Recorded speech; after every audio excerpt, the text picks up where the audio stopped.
Laugh and the world laughs with you. Weep and you weep alone. 웃어라. 온 세상이 너와 함께 웃을 것이다. 울어라.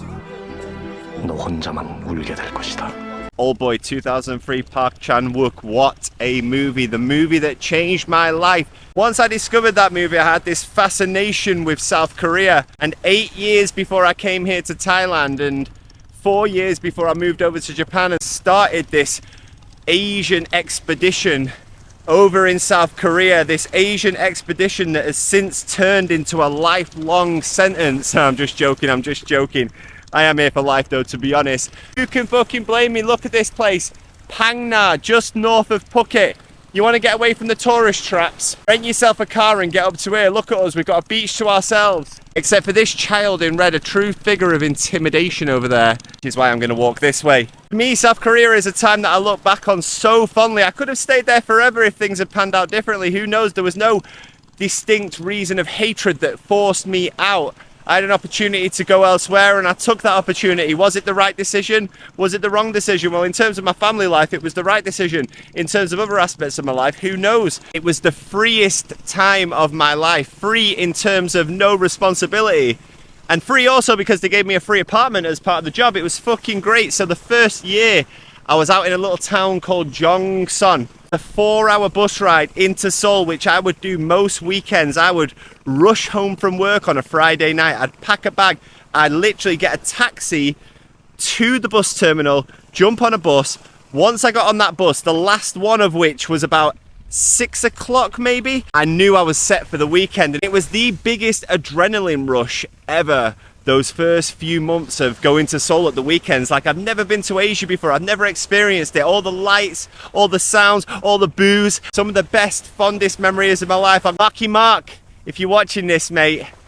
All of those memories are in my head, mate. All those memories in Sabuk, Jongson, and of course our time in Seoul. Away from the party life, Monday to Friday in that small town in the middle of nowhere, life was pretty simple. Go to work from about 8 till 4, I'd get a 45-minute bus journey home through the mountains, and then every night like clockwork at about 6 o'clock, I would go in, I'd bow at Mr. Kim, and I would do my workout in one of the simplest old school gyms imaginable. Mate, it was fucking great, it was glorious. It wasn't a great gym, I'll be honest, but I was part of the furniture there. Sometimes I'd walk in there and they'd all be sat there eating pizza and I was like, what's going on here? And then 10 minutes later, I'd be sat down with them mid-set, eating a slice of pizza myself, and that was strictly against my morals. But those people made me feel so welcome and I missed them dearly. To be honest, if I ever became a big shot YouTuber, one of the things I would love to use the money for, that YouTube money, you know, that disposable money that gets so ridiculous at a certain point. People are buying trains, people are buying fucking buildings to blow them up. Love to do a trip out to Jongson, and I would hope and pray that Mr. and Mrs. Kim, not married by the way, used to think they were married for about the first 6 months I knew them, but I would love to just go and see them, see if they remember me, show them a picture. One of my biggest regrets after I left Jongson was never going back there. But so like I say, first year in Korea, perfect, beautiful memories, once in a lifetime experience. I recommend anyone who has the opportunity, just go live in Asia for a fucking year, get away from the Western grind, experience something new.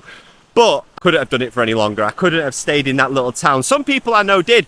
There were people in that town who'd been there for 3, 4, 5 years, and fair play to them because, you know, you'd get a nice bonus every time you renewed. Life was comfortable, your money would go up.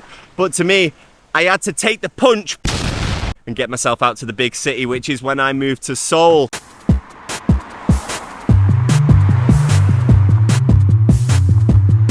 Seoul is one of the fucking great cities of the world. My gym life in Seoul was a complete 180. 180 is the opposite, right? 360, you're just back where you started. It was a complete 180 because I went from this little homely community gym where I was part of the furniture to suddenly this social media influencer gym in the middle of Gangnam. I was lucky enough to be given, again, a free apartment in the middle of Gangnam. I immediately hit up the local gym, which to my surprise was actually one of the most popular gyms in Seoul, M Athletic Square. Oh, what a fucking gym. If I were to rank my top 10 experiences in Korea, if I were to genuinely do that, like what would I like to relive again?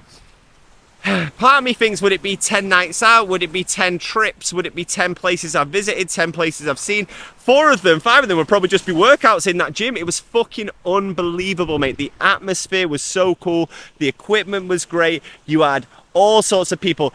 That Korean bodybuilder who does a dance routine on the stage, what's he called?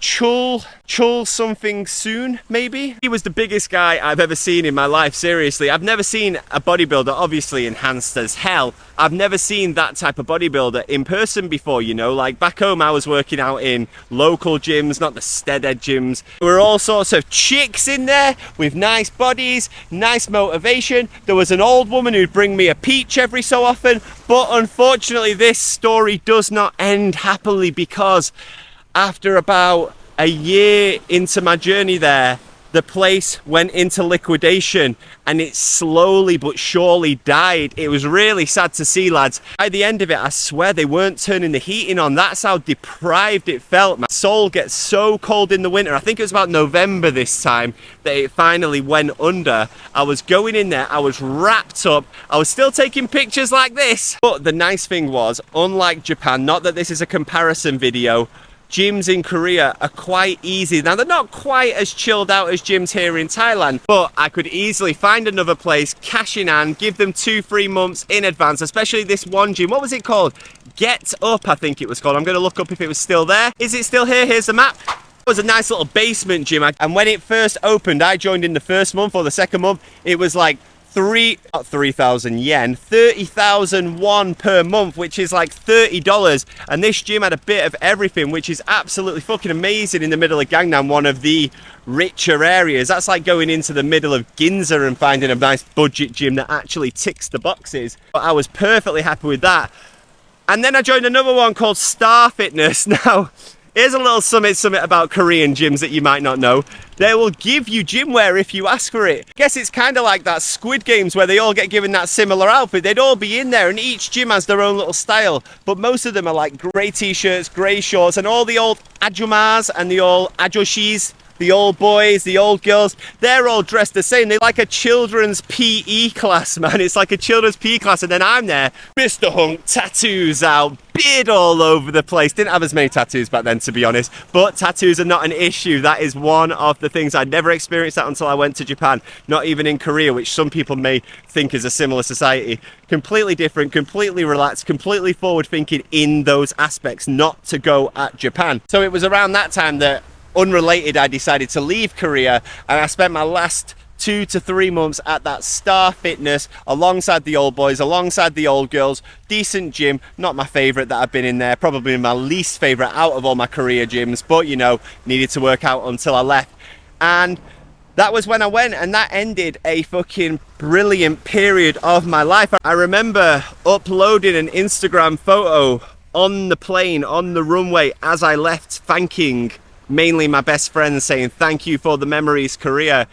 And I didn't realize at the time that 6-7 years later I'd kind of still be dwelling on those memories, man. That's part of the old mental battle that I'm going through right now. When things are going tits up in certain aspects of your life, resorting to past memories, past glories is just something that happens. It doesn't mean I want to go back there and reflecting on times of life that were much easier and much more palatable, but that's another video for another day. In fact, I've already made it. Go watch it if you want. Finally, there's one more gimmick in Korea which is absolutely brilliant. Now, they do have some national holidays, and on national holidays in Korea, things shut down. Chuseok, their biggest Thanksgiving holiday, all the gyms will be closing except for maybe, you know, your 24-hour franchises, but I wasn't a member of any of those at the time. Outdoor facilities. I was so lucky to be living by the Han River, one of the most beautiful places. I think it's why I've got such an affiliation with the water. I love the water so much. I love the sound. It makes me feel relaxed. It makes me feel peaceful. What am I doing here? It's like I'm grabbing a cock, isn't it? Milking a cow. Maybe that's a bit more PG, isn't it? Milking a cow. The whole city would clear out. People would go home to their families.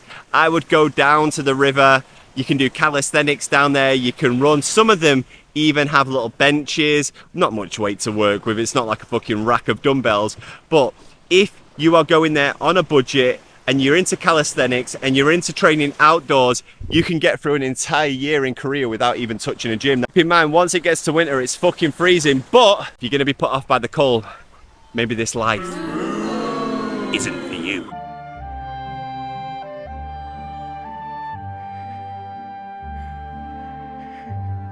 Thanks for joining me on this trip down memory lane, guys. I'll make more videos about my life and career if you want to. Just pop a comment down below. Like the video to support your boy. Subscribe to the channel for more. And until the next one, guys, have a great day. Bye-bye.